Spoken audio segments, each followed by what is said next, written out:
Okay, today we're going to be factoring trinomials, but we're going to be adding a little twist to it. So the big key note for today is that we always want to factor out a negative or a GCF first, if we can.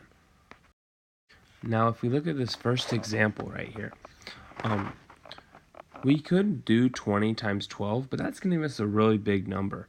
What we should look at first is if we look at 20, 64, and 12, I can kind of see that there's a number that goes into all three of those. So I'm going to go ahead and factor that out.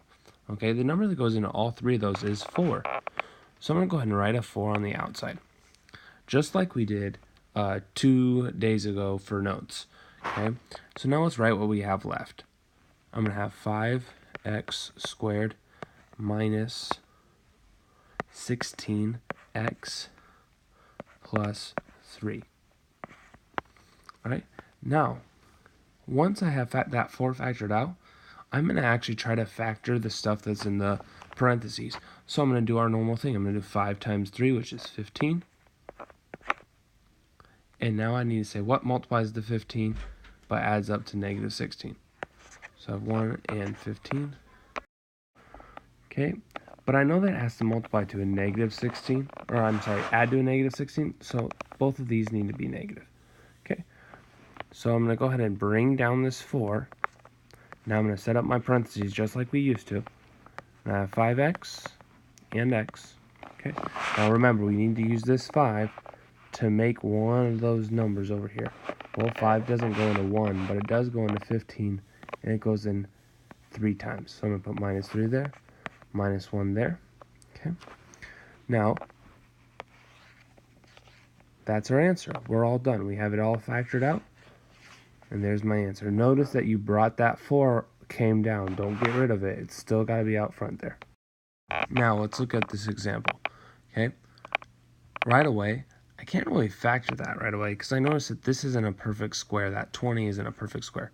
But I do notice that a 5 can go into both of those. So I'm going to write my 5 outside. And let's write what we have left once we factor out a 5. We have x squared. And then 5 times what gives me 20? That's 4. Okay. Now, don't stop here. If I look at this thing in the middle, I can factor that thing in the parentheses.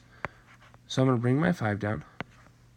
Now what multiplies to negative 4 but adds up to 0? Well, that's pretty easy. It's going to be a positive 2 and a negative 2. So I'm going to go ahead and write my factors. X plus 2, x minus 2. And we're done.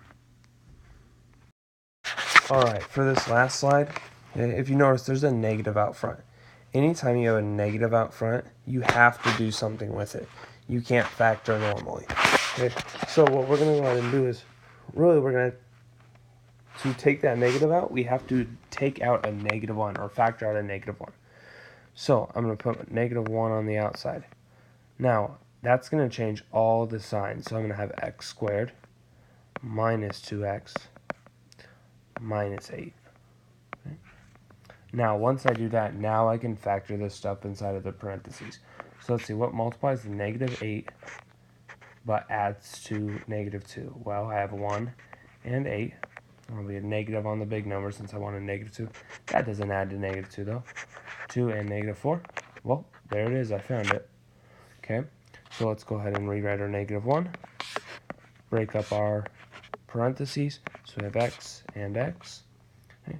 And for this one, it doesn't matter which one they go to, so I'm going to put a plus 2 and a minus 4. And there's our answer.